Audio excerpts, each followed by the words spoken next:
Grégory, c'est ça? Grégoire. Ah, presque. Grégoire, ouais, non. Grégory serait à l'heure. Je sais pas comment dire ça. Finalement, vous êtes la même personne que la dame a dit dans le jingle. Elle dit Grégory. Non, elle dit Grégoire. Ah oui, d'accord. Oui, c'est bien moi. C'est bien moi. Bien. Avec 6 minutes de retard, c'est mieux que la semaine dernière, mais c'est toujours pas à l'heure. Mais ça, faut pas le dire. Mais c'est du professionnalisme, monsieur. C'est du professionnalisme. Les gens n'y voient que du feu. Ouais, je sais pas.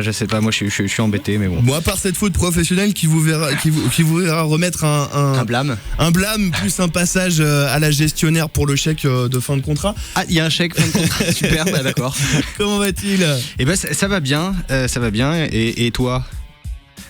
Ça va tout aussi bien, finalement. Ah, tu n'attendais pas à ce que je te pose la question. Ah non, pas du tout, moi j'étais parti. Là, t'es un peu... Ouais. On était lancé sur l'autoroute du bonheur. Et voilà, mais non, alors, pour ce qui est de moi, j'ai appris comme tout le monde cette semaine que selon un rapport de l'OMS que vous avez certainement dû lire ou entendre, la consommation de jambon, de charcuterie et de saucisses est cancérogène.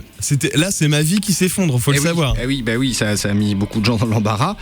Mais rassurez-vous, parce que selon une étude publiée dans le British Medical Journal du 30 octobre, pour une femme, avoir 2 enfants ou plus réduirait le risque de cancer.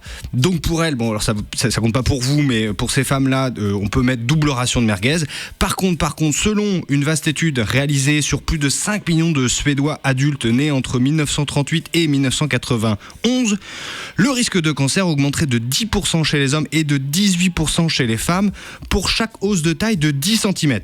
Alors donc selon cette étude, cela signifie qu'une femme mesurant 1m72 a un risque accru de 18% d'avoir un cancer par rapport à une femme mesurant 1m62.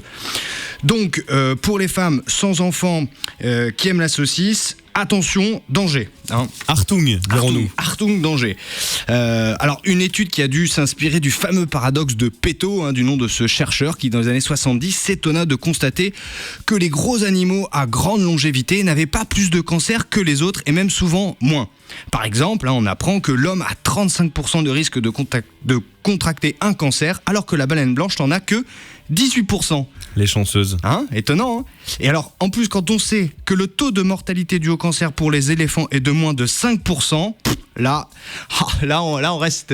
on sait pas quoi dire. Respect. Voilà. Respect. Alors, l'éléphant qui est un animal pas si méconnu puisque selon une enquête commandée par l'ONG des enfants et des hommes et menée par l'institut de sondage CSA en juin 2012, 86,9% des enfants âgés entre 9 et 15 ans ont déjà vu un éléphant, alors soit dans un zoo, soit en cirque, soit lors de voyages en Afrique ou en Asie.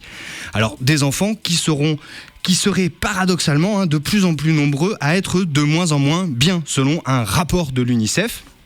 Alors, dans cette vaste étude réalisée au printemps 2014 auprès des 6-18 ans, 45% des jeunes de 15 ans et plus seraient en situation de souffrance psychologique. Alors, bon, l'histoire ne dit pas s'il y a un lien entre le fait d'avoir déjà vu un éléphant, mais bon, la question pourrait être posée. Bien sûr. Voilà. Alors, ce malaise de ces jeunes en souffrance psychologique, il pourrait cependant peut-être s'expliquer dès le plus jeune âge, selon moi, puisque selon une enquête récente de l'Ipsos, 10% des enfants de moins de 2 ans s'endorment avec des écouteurs ou un casque sur les oreilles. Alors, une étude qui permet de peut-être tirer un lien de cause à effet, puisque comment être bien dans ses pompes à l'adolescence quand ses parents utilisent les mêmes méthodes de torture que les Américains à Guantanamo. Alors, torture accentuée par une exposition massive à la télévision, puisque selon le rapport Mediamat annuel de médiamétrie, les Français passent en moyenne 3h41 par jour devant le petit écran. C'est beaucoup. Et oui, c'est beaucoup, surtout que le petit écran est un tueur caché selon une étude de l'Institut national du cancer aux États-Unis qui observe que plus on passe de temps devant la télévision, plus les risques de mourir, alors là accrochez-vous, de diabète, de pneumonie, de la maladie de Parkinson, de maladie du foie, de cancer, de maladie cardiaque, de maladie pulmonaire chronique et ou de se suicider sont élevés. Le cocktail sympa, quoi. Voilà, alors, bon, l'étude ne spécifie pas si ces maladies, c'est une ou alors au choix, enfin toutes ou au choix, on ne sait pas trop.